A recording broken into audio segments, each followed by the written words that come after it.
తట్ట పనికి మనమే కావాలి, పార పనికి మనమే కావాలి, పలుగు పనికి మనమే కావాలి, పార పనికి మనమే కావాలి, పరిపాలనకు మాత్రం పాలమూరు బిడ్డ వద్దనే దురహంకారాన్ని బొందబెట్టాల్సిన బాధ్యత ప్రతి పాలమూరు బిడ్డ మీద లేదా అని నేను ఈరోజు మీకు విజ్ఞప్తి చేయదలుచుకున్నా. మిత్రులారా, అహంకారానికి కూడా అత్తుంటుంది, అహంభావానికి కూడా ఒక అవకాశం ఉంటుంది. అహంకారం అహంభావం పెట్టేగిపోయి గద్దరన్నను గడిల ముందల 4 గంటలు ఎర్రటెండ కూర్చోబెట్టినోని ఇవాళ మనం క్షమించాలనా? ఇవాళ ఒక్కసారి ఆలోచన చెయ్యండి.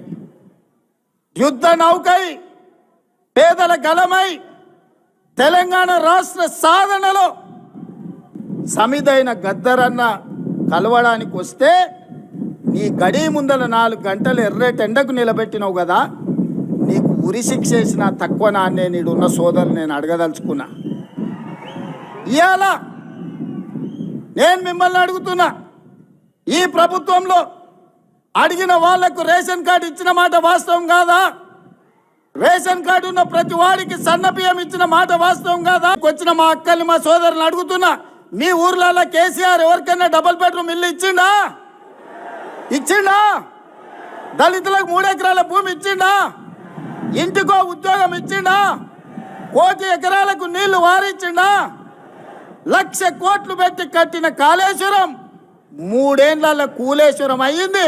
1,00,000 కోట్లు గోదావరి పాలైనాయి. ఇది కేసీఆర్ పరిపాలన. ఇవాళ వాళ్ళ కొడుకు వాళ్ళ అల్లుడు గల్లీ గల్లీ తిరుగుతున్నారు, గద్దల్లాక ఊరు మీద తిరుగుతున్నారు. రావాలి రావాలి అని.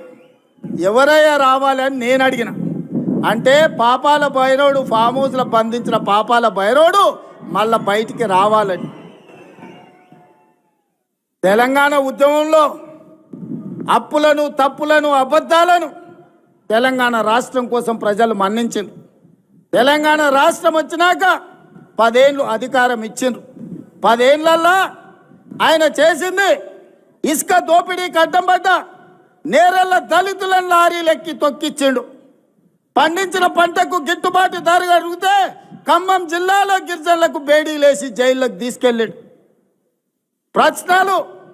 ప్రశ్నాపత్రాలు ప్రభుత్వ ఉద్యోగాల కోసమే ఉద్యమం జరిగితే గ్రూప్ 1 పబ్లిక్ సర్వీస్ కమిషన్ లక్షలాది రూపాయలతోని 100 కోట్లు కొల్లగొట్టి ప్రశ్నాపత్రాలు పల్లి బఠానీలలాగా అమ్ముకున్నారు.